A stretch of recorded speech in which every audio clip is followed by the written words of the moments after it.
작년 5월입니다. 작년 5월에 미국 모하우스 컬리지 졸업식 사건인데, 이 로버트 스미스라는 사람, 이 억만장자라고 합니다. 이 사람이 이 졸업식 참석해서 졸업생들에게 연설을 하기 시작합니다.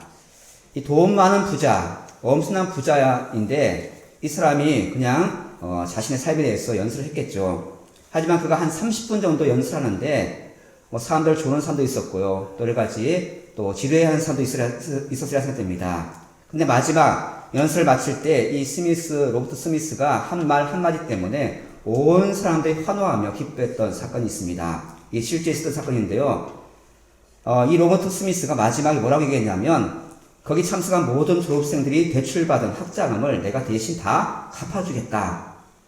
당연히 환호하겠죠. 우리나라도 그렇지만 대학 학자금이 참 비쌉니다. 그래서 많은 사람들이 거의 400명 가까이 학생들이 대출을 받았는데, 이 억만장자가 그날 나와 함께 있는 자들에게 내가 다 갚아주겠다. 모두 합하니까 우리나라 돈으로 한 477억이 됩니다. 대단하죠. 자, 거기 참석한 졸업생들은 물론이고 함께 참여한 가족들은 너무 놀랐습니다. 거기 참석했던 어떤 졸업생의 아버지가 너무 놀라가지고 내가 죽을 뻔했다. 왜냐하면 거의 한 학자금이 5천만 원을 빌렸는데 자기 갚으려고 하니까 10년 가까이 더 일을 해야지만 갚을 수 있는 그 큰 엄청난 금액이었던 것이죠. 이 엄청난 선물을 준 로버트 스미스가 마지막으로 한 이야기가 있습니다. 그 학생들에게 여러분의 학위는 혼자 노력만 받은 것이 아니기 때문에 앞으로 나중에 성공하면 나처럼 다른 사람들에게 베풀어주고 갚으라고 그렇게 마지막 연설을 했던 것을 우리가 뉴스 통해서 보게 됩니다. 자, 루키는 이보다 더 큰 은혜의 이야기를 기록하고 있습니다. 자, 루키를 시작할 때 우리가 보았던 룻과 나오미는 정말 빈털털이었습니다. 빈손으로 왔죠. 모든 것을 잃고 희망도 없이 고향에 돌아왔더니 이 나오미와 또 이방인의 룻에게 새로운 희망이 생겼습니다. 룻이 바로 자신의 모든 빛을, 자신의 모든 어려움을 해결해 줄 이 보아스를 만나게 된 것이죠. 그리고 3장에 보시면 룻이 보아스를 찾아가 나와 결혼해주고 우리의 집안의 문제도 해결해달라고 그렇게 요청합니다. 그것을 듣고 보아스는 조금도 망설이지 않고 자신의 일을 위해서 열심히 그 일을 감당하는 것이죠. 이 보아스를 통해서 이 나오미와 룻이 기업 물을 자의 은혜를 받습니다. 구속한다는 뜻인데, 구속이란 무엇이냐 하면 값을 치르고 자유케 한다는 뜻이죠. 대신 누가 내가 빚진 것, 내가 어려움 당한 것을 대신 값을 치르고 나에게 자유를 준다는 의미가 구속입니다. 오늘 본문에는 계속 돈을 주고 산다, 대신 갚아준다, 그런 이야기가 계속 반복되고 있습니다. 바로 우리가 받은 은혜란 것이죠. 예수님께서 우리에게 자신의 생명을 주시고, 우리 아까 찬양대처럼 사랑 때문에 모든 것을 희생하시고 우리에게 생명을 주신 것을 우리가 너무나 잘 알고 있습니다. 우리를 구원하신 그 은혜를 기억한다면 보아스처럼 우리의 모든 것을 희생하며 그 은혜를 갚아야 될 줄 믿습니다. 보아스는 룻의 이야기를 듣고는 내가 그 사명을, 내 책임을 다하겠다고 그렇게 약속을 하였습니다. 그리고 지체하지 않고 일찍이 이 모든 일을 해결하기 위해서 사람들을 불러 모으기 시작합니다. 단지 그가 기업 물을 자이기 때문이 아니라 그 마음속에 이 나오미와 룻을 내가 빨리 하루속히 이 문제를 해결해 줘야겠다, 그런 마음이 생겼던 것이죠. 하지만 보아스에게 한 가지 어려운 일이 있었습니다. 이 법적인 문제인데 자기가 아무리 기업 물은다 할지라도 우선권이 있는 사람이 있었던 것이죠. 당시의 율법에 의하면 기업 물는 것은 친족의 의무이기도 하지만 권리입니다. 그래서 보아스는 먼저 권리가 있는 사람에게 찾아가서 그것을 해결하기 위해서 나갔던 것이죠. 보아스는 자신보다 우선적인 권리가 있는 사람을 부르고 또 증인들로 장로들을 세워가지고 이것을 너무나 합법적으로 완벽하게 해결하기 위해서 최선을 다하는 모습을 보여줍니다. 그는 먼저 이 우선권이 있는 기업 물자에게 먼저 질문합니다. 네가 물으면 나는 그 다음에 하겠다. 보아스가 룻과 결혼하는 것은 문제가 없습니다. 하지만 이 기업 물는 것에 대해서는 우선권이 있는 사람이 법적인 권리가 있기 때문에 그 사람의 답을 들어야 하는 것이죠. 하지만 분명히 보아스는 확신했습니다. 이 사람이 절대 기업을 물지 않을 것이다. 그래서 그것을 확실하게 보증하기 위해서 장로들을 모으고 증인을 세운 것입니다. 그 우선권이 있는 기업 물을 자가 이름이 무엇이라 부를 때냐면 아무개다. 이름이 없습니다. 성경 그냥 그를 아무개라고 부릅니다. 왜냐하면 기억할 가치가 없다는 것이죠.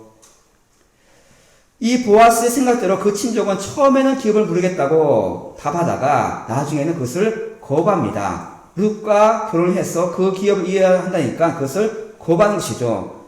오늘 6절 말씀 보시면 그 기업 물을 자가 이르되 나는 내 기업에 손해가 있을까 하여 나를 위하여 물지 못하노니 내가 물을 것을 네가 물으라. 나는 물지 못하겠노라 하는지라.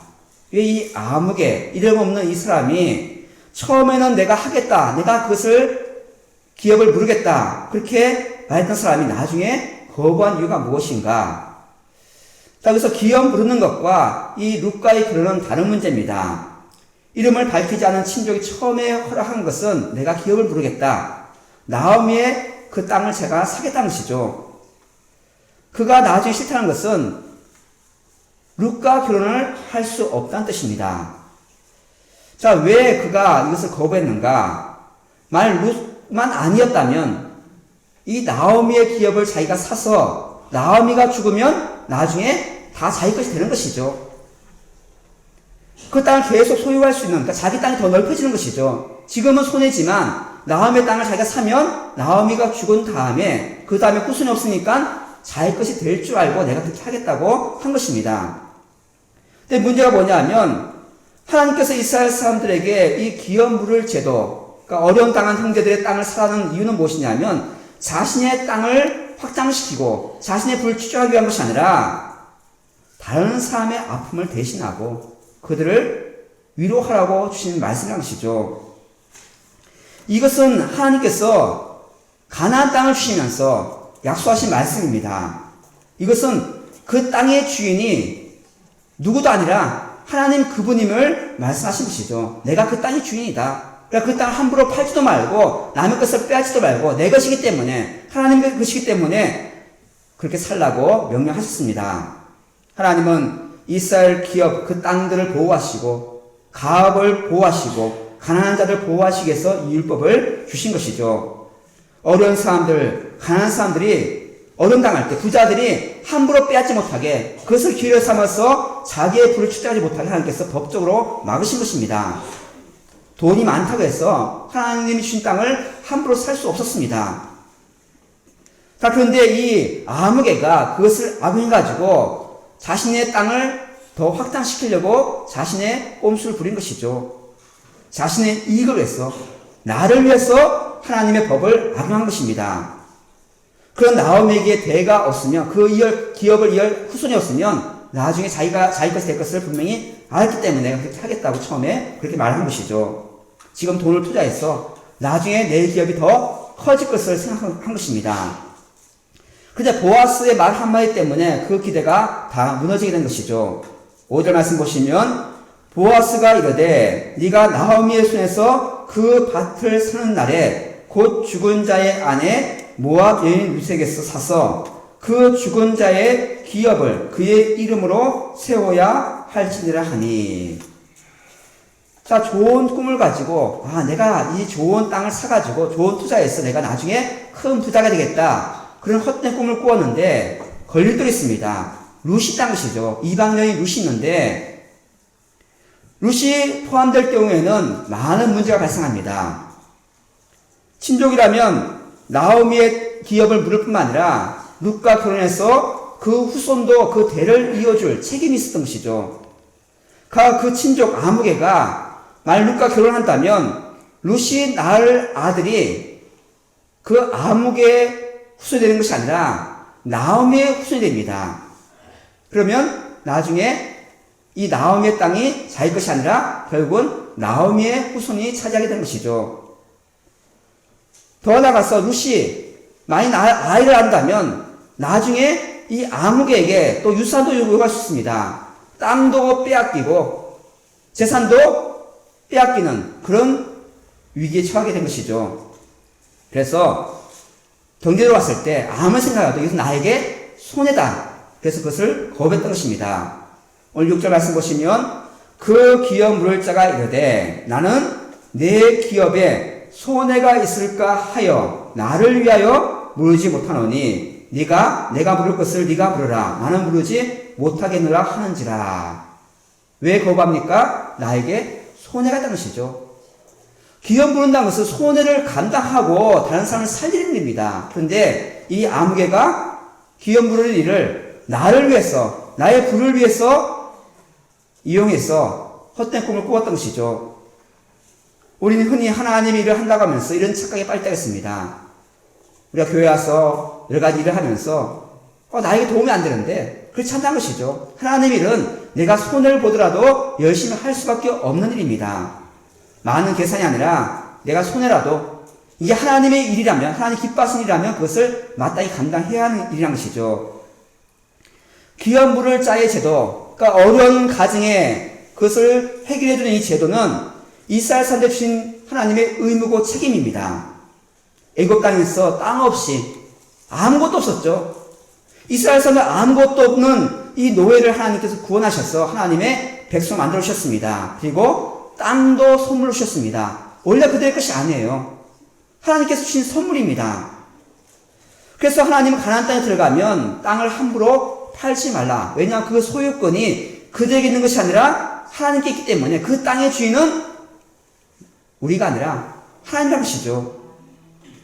그래서 만일 형제가 어려 땅을 팔면 그 땅을 가까운 친족이 대신 사서 돌려주라고 명령하셨습니다. 왜? 그 땅 전부가 하나님 것이기 때문에. 만일 형제가 어려 다른 사람의 집에 몸을 팔립니다. 내가 돈이 없으니까 내가 가서 종살이겠습니다. 그럴 때는 어떻게 되느냐? 받아줘야 됩니다. 하지만 종처럼 굴지 말고 나의 동거인처럼 내 가족처럼 대해주라고 말씀하셨고, 또 때가 되면 희년이라는 제도가 있습니다. 때가 되면 아무 조건 없이 자유를 주는 것이 그 당시의 법이었습니다. 왜냐하면 그 땅의 주인도 하나님이고 이스라엘 백성의 주인도 하나님이시 때문에 아무도 그것을 소유할 수가 없었습니다. 레위기 25장 25절 말씀에 이렇게 있습니다.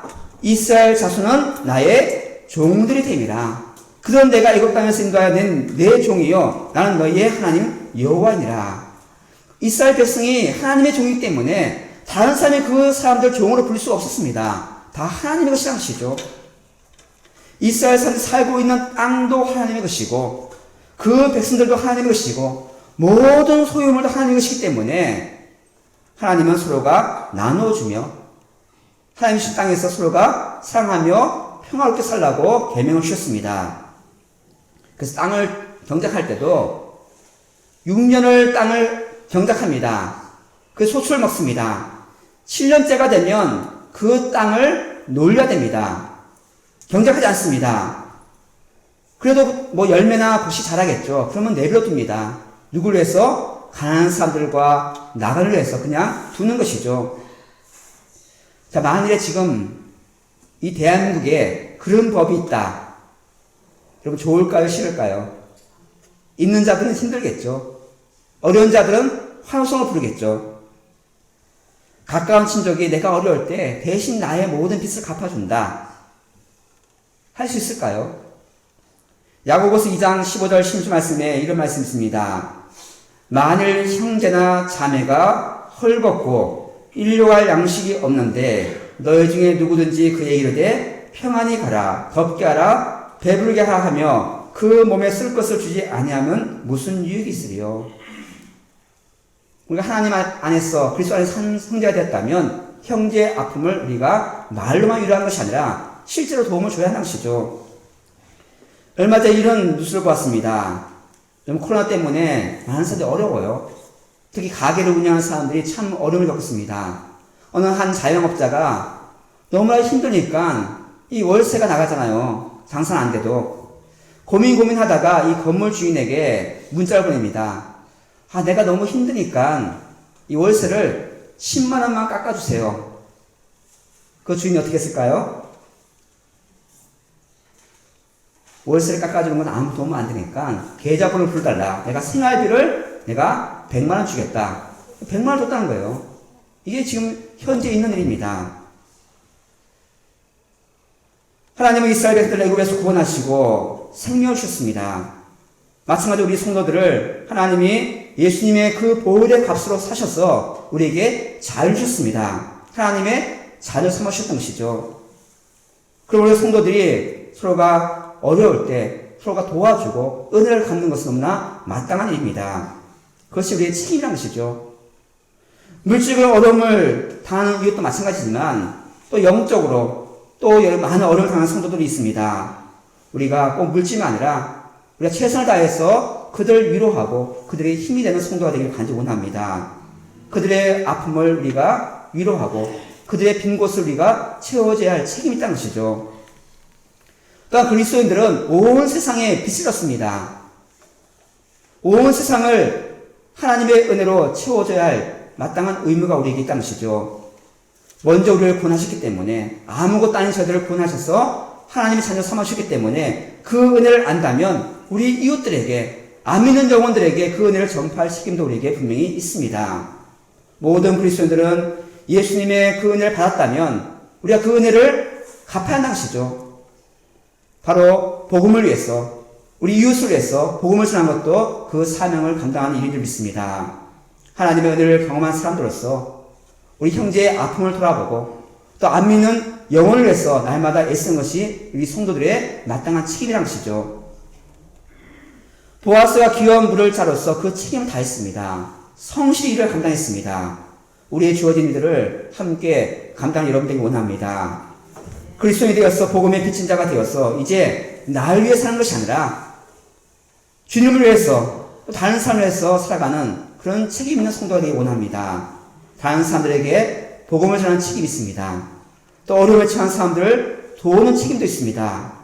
다른 사람의 연약한 영혼을 세워주고 함께 믿음의 길을 걸어가는 것도 우리의 책임이라는 것이죠.